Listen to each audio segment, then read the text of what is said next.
Ish. Living in the city these days, honestly, it feels like temptation is just waiting for you around every single corner. You scroll through your feed and you just see everyone living their so-called best life out in Josie or Cape Town. And there's just this heavy modern pressure to conform. It's tough out here. It really is. The pressure is absolutely constant, and it can feel incredibly overwhelming if you just don't have the right foundation. So, hello everyone, and welcome to this explainer. Today, we are officially jumping into Module 3, which is titled Foundations. And specifically, we're diving deep into Lesson 1, How to Overcome the World. But actually, before we take another step, we really have to pause and officially thank Church Portal. Truly, we want to extend our deepest appreciation to Church Portal for their incredible vision and for compiling this foundational lesson for our community. Having this kind of structured guidance is just a massive blessing. Sharp! I completely agree. It is so needed right now. Okay, so we've got the lesson in front of us. We've got our focus. Walk us through how we're going to break this all down today. Absolutely. So here's our roadmap for the lesson. We are going to start by defining what the world actually means biblically. Then we'll unpack the desires of the flesh, move into the vanity of life, and look really honestly at how the world affects us. Finally, we'll wrap up with practical steps on facing the world today and how to stay armed and accountable. Love it. Let's just get right into it with number 1. Section 1. Defining the world. So, what actually is the world? Because, when we hear the world, I think most of us immediately picture the physical planet Earth, right? Like trees, oceans, continents, the whole shebang. But biblically speaking, what does the world actually mean in the context of this lesson? Yeah, that's the crucial distinction right there. The lesson clarifies that we aren't talking about the physical Earth at all. The world represents a system of influence. It is literally everything that displeases God, opposes his teaching, and is under Satan's dominion. We see this super clearly in 1 John 5:19. It's a spiritual climate, really, a way of thinking and acting that just actively rebels against God's order. And the Apostle John points out 3 very specific aspects or traps that mark the love of this world system. They are the desires of the flesh, the desires of the eyes, and the pride of life. These are the 3 primary avenues through which that worldly influence tries to pull us away from our faith. Wow, okay, let me actually read the scripture that backs this up. 1 John 2, verse 15 to 17 says, "Do not love the world or the things in the world. If anyone loves the world, the love of the Father is not in him. For all that is in the world, the lust of the flesh, the lust of the eyes, and the pride of life, is not of the Father, but is of the world." Shoo, that speaks so directly to our everyday pressures, man. It really just draws a line in the sand. It does. Let's move to section 2, the desires of the flesh, the internal conflict. We really need to explore this internal desire to sin because, and this is key, temptation itself is not sin. Yielding to it is.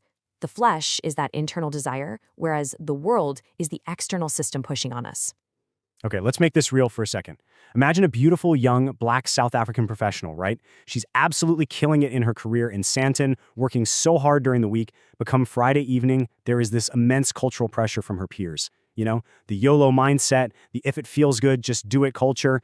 The flesh is that internal pull that whispers, hey, you deserve to let loose. Even if it compromises your values, just chase that immediate satisfaction. Exactly, that's it.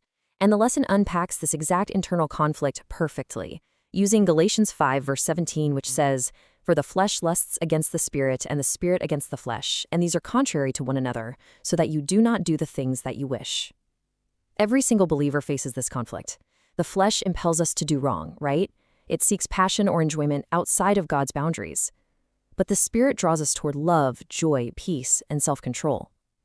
You literally have to actively nourish your spiritual man to win that tug of war. Section 3. The vanity of life. Let's talk about worldly appearance. So we've talked about the internal flesh, but what about visual desires, the external traps of worldly appearances? Visual desire is incredibly powerful. It includes perversions, bad intentions, and selfish delights that just occupy the mind and the imagination. Jesus made this very clear in Matthew 5, verse 27 to 29, when he said, "Whoever looks at a woman to lust for her has already committed adultery with her in his heart." Yielding to temptation almost always begins right there in the mind, fueled by what we allow our eyes to focus on. That hits close to home. And the lesson lists these common pursuits that have absolutely no eternal value. Money, representing gold and belongings. Sex, representing physical desires. And power, representing glory and position. Society constantly tells us that our worth is measured by these exact vanities, like what car we drive, who we're seen with, what title we hold at work. But that is just not how God values us at all. Section 4. How the world affects us. The real consequences. Because the world so heavily markets these vanities to us, we have to pivot and look at the actual consequences of falling for them. The lesson refers to this as sinking sand. It will suck you into an empty way of life that goes nowhere. Listen to this brilliant insight from the lesson. Enjoyment is just the marketing department. Wow. Sin looks like so much fun on the billboard, but pain, sorrow, and destruction are the actual results when you give in. Falling into these traps makes us completely ineffective and unproductive as children of God, because it corrupts our thinking, which then inevitably corrupts our doing. That marketing department line is so real. It hits hard. But looking at John 17 verse 15 is actually super comforting. Jesus prayed, "I do not pray that you should take them out of the world, but that you should keep them from the evil one." I feel so encouraged reading that, We aren't meant to just run away and hide in a cave away from society. We are meant to live right in it, but be completely protected and victorious within it. Section 5. Facing the world today. Because of Christ's victory, the believer has absolute authority to say no to ungodliness. God always provides a way of escape. And the biblical strategy for victory laid out in the lesson is so clear. First, watch and pray, as Jesus taught in Matthew 26, verse 41, because the spirit is willing, but the flesh is weak. Second, flee temptation, just as 2 Timothy 2, verse 22 tells us to literally run away from youthful lusts. Sometimes you just gotta run. And third, resist the devil, submitting to God as we are instructed in James 4, verse 7. And part of exercising that believer's authority is being radical in your stance. The lesson quotes Ephesians 5, verse 11, and have no fellowship with the unfruitful works of darkness, but rather expose them. Scripture also tells us that if we declare our boundaries and stand firm, those boundaries will be established for us. You have to decide and declare your boundaries beforehand. Do not wait until you are right in the middle of temptation to decide what you stand for. It'll be too late. Okay, I love this. Deciding beforehand is an absolute game changer, and the lesson gives us this incredibly practical 3-part strategy framework: adjust, advance, and arm. Let's really unpack these because I am feeling so empowered just having a clear structure to follow. Let's walk through it. Step 1 is adjust. This simply means repenting of thoughts that align with the world and committing to living a holy life, making yourself a suitable instrument for God. Step 2 is advance. This means moving forward by praying for others, even laying on hands to impart spiritual growth and strength to your fellow believers. And step 3 is arm. You arm yourself by recognizing the reality of the battle, keeping Galatians 5:17 in your heart, knowing that the flesh and spirit are contrary, and deliberately feeding your spirit with the word.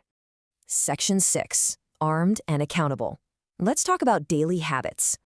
You really can't do this alone. Community and daily habits are vital. If you only think about all the stuff on Sundays, the world is going to swallow you whole by Tuesday morning. For sure. That is exactly why the lesson provides this powerful, actionable daily schedule for Scripture. Look at this rhythm. Monday, read it. Tuesday, write it. Wednesday, memorize it. Thursday, pray it. Friday, personalize it. Saturday, share it. I strongly encourage every single listener to adopt this schedule immediately. It takes these biblical principles from being just abstract ideas and turns them into a daily, lived reality that continuously strengthens your spiritual man against the world. Yeah, boy, that is exactly how you build a foundation that lasts. Man, this has been such an eye-opening deep dive. It truly has. Well, before we sign off, we must repeat our special thanks to Church Portal for their vision in compiling and sharing the lesson with us all. For everyone watching, you can find us at www.churchportal.co.za. Church Portal is also available on all social media platforms, including right here on YouTube. Please take a second to like this explainer right now. It really helps make more people aware of the lesson. And don't forget to subscribe to the channel so you do not miss the next module. Thank you for learning with us, but we want to leave you with this one question. When you wake up tomorrow, will you let the world's marketing department dictate your worth, or will you adjust, advance, and arm yourself for victory? Think about it. We will see you next time.